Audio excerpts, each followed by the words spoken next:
Alright, I know everybody out there, this video is getting a little long-winded and we need to wrap it up quick. So, the last few things I want to go over is, first of all, I'm going to go over your pre-flight checklist on making sure everything on your plane is RTF before you take it in the air. That is the most important thing of flying.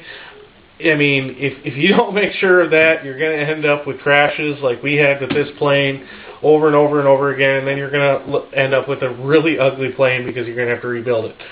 But as you can see right now, if you look at the transmitter, I purposely set all the trim wrong so you kind of can see what it's going to be like if yours is set up a little bit wrong to start with.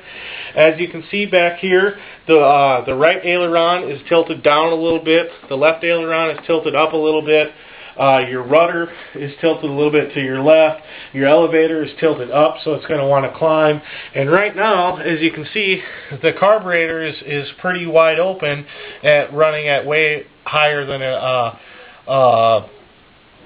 an idling speed. So what you're going to want to do is look at all those things. You're going to want to see where your throttle trim is, because that's going to involve on this. Your throttle trim, I see that it's really high, so I'm going to adjust my trim down like I showed you earlier and get it so it's at a point where it's going to idle good. Then I see my aileron trim. My aileron trim is off, so I'm going to want to turn my ailerons so that way they are level with the wing. You want those both to be level. Then I'm going to look at my rudder. My rudder is a little bit off too, so I'm going to adjust my rudder. I mean, obviously I had this all set up perfect before, so I'm just centering out the trim right now. But I centered that out, so that's flush here. The same thing with the elevator. I'm going to center out the elevator so the elevator is flush. Now that this is flush, this is flush, this is flush, that's good. That's all ready to fly as far as that's concerned. But then we still have a couple of other things to worry about. You want to double check to make sure none of your servos got reversed. I know it sounds silly. Why would the servos get reversed? Well, you know, I mean, you change a servo or you accidentally flip your switch. As you can see on the front here, there's a servo reverse. There's aileron, elevator, throttle, and rudder. If any of those accidentally got switched somehow, your ailerons could be off, or your rudder could be off, or your tail section could be off, or your throttle trim could be off. I mean, some of these are easy to detect, other ones are not, but you want to check either way, because if you do not check, you're going to have a flight like in the Alpha Video 2, where your plane comes off the ground and you compensate right, and your plane goes left, and then you go more right to compensate some more, and what's going to happen? It's going to crash into the field. Exactly what happened to me, because I did not do this pre-flight checklist. And that's why I'm teaching you this now, so you don't make the same mistakes as me. So, that covers your servos all the way around. Your tail section, your throttle trim, your ailerons, your rudder. Now the next thing I want to go over is checking everything else. See these two screws here? There's a screw in the front and the back of the head for your exhaust. You're going to want to double check those. These little nitro motors vibrate a lot when they're running. So when they're running, that can put screws out, and that's exactly why my exhaust right here is doing this, because we didn't follow the pre-flight checklist, because we're cocky and we just want to go out and fly, and we don't always think about it, you know, and don't make the same mistakes that we did. Double check everything. So double check, take off your nose cone, double check to make sure that your props on there tight.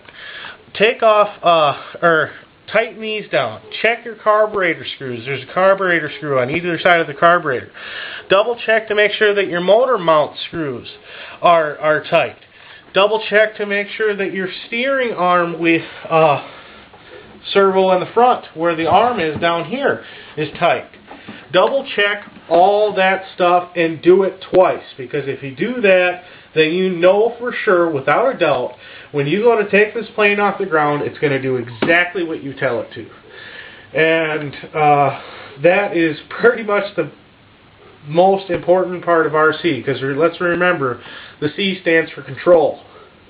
And if you don't have control, you're going to have a crash. Alright guys, I know it's been a long road. We've been through everything you could possibly know about an ARF airplane. Well, I shouldn't say that because I'm sure there's a few things I've left out, and if they are, I'm sure I'm going to get a few nasty comments about I forgot this or I forgot that. But you know what? The people that leave those comments, you know what you're talking about. You don't need this video.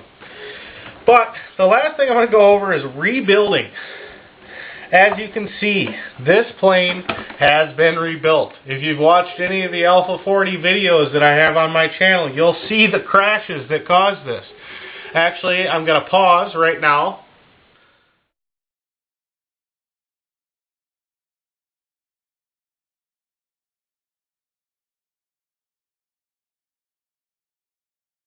Okay, I'm sure you just saw a few clips of either the videos of these crashed or the pictures of them crashed. You've seen how bad it can get. It is easy to fix. It really, really is. As you can see in the inside of the fuselage here, the plane has internal structure built into it. As much of that internal structure you can keep, you want to keep, because that's going to help. So all I did here is, this is a fuselage that's been broke. The tail section's broken here, as you can see. This piece was broken out of it, as you can see. All that we're going to do is take some Z-epoxy, product endorsement here, I don't know. This is all we've ever really used, is 5-minute epoxy. I mean, it's good stuff. It's real strong. Like I said earlier in the video, we were joking about building a plane out of this stuff because it's so tough. But all we're going to have to do is we're going to take this here, we're going to set this back in place best we can, epoxy here on the creases. Then we're going to set this piece in, we're going to put this back together, make sure that you grind it or sand it so it's going to fit in there nice and smooth. And once you get it fit in nice in there smooth, you epoxy that in place, and that fixes the tail section, as you can see. Here's another piece. This is an internal piece. It doesn't matter what it looks like, so I just slapped a piece of balsa wood to it. Easy to fix. Now with the front end, you can see that normally it would have the front end motor mount here, and then it would have the cowling coming out around the motor. Now that cowling is kind of optional. I've seen a lot of different planes without this front nose section around the motor. To be honest with you, I don't know exactly what that does, because I don't believe that that's going to stop that much air resistance off this front flat surface, but it probably does something, otherwise they wouldn't have it there. But to rebuild that, all we're going to do is we're going to take a piece of balsa here and look at our broken pieces, kind of measure it out, trace out that piece on there, and then we'll cut it, and then we'll take that cut piece and set it right here and epoxy it in. Then we'll epoxy in the other side, like that, and it'll have that nice round nose spot there. And then in the area in the middle, we'll take one more piece of balsa, and we'll set it like that. But before we glue that piece in, we'll take the motor mount, and we'll put the motor mount to it, draw out the holes for the different motor mount spots, and cut the big hole for the gas lines to come through, and then we'll glue that in place. And then, after that tail section's fixed, after that front end cowl's fixed, this is a perfectly good fuselage. This is not the aerodynamic part of the airplane. The wings, how to fix your wings. In one of the other Alpha 40 videos, you'll notice that when the crash happened, this whole section here was pushed in about an inch. The balsa behind here was broken.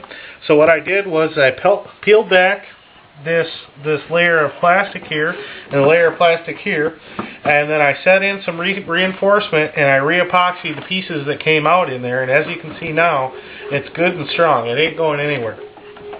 So I mean, you can fix your wings. You can fix them to where you need them. I mean, obviously if the wing is completely half destroyed, you might be better off buying a new set. You're probably going to be better off buying a new set than trying to cobble it together. But if it's a small fix like this, you can get away with it. And as you can see, like this side is nice and smooth. This side is where the fix has been done. You know, it's not smooth, but if you've watched any of the Alpha 40 videos since part 2, the plane has been this way, and it has been flying good. Super maneuverable, great flying plane. I got absolutely no complaints. I know this is exactly what I said I didn't want to do, but on to part 6, the final part of how to build an ARF airplane. Check out my channel for that.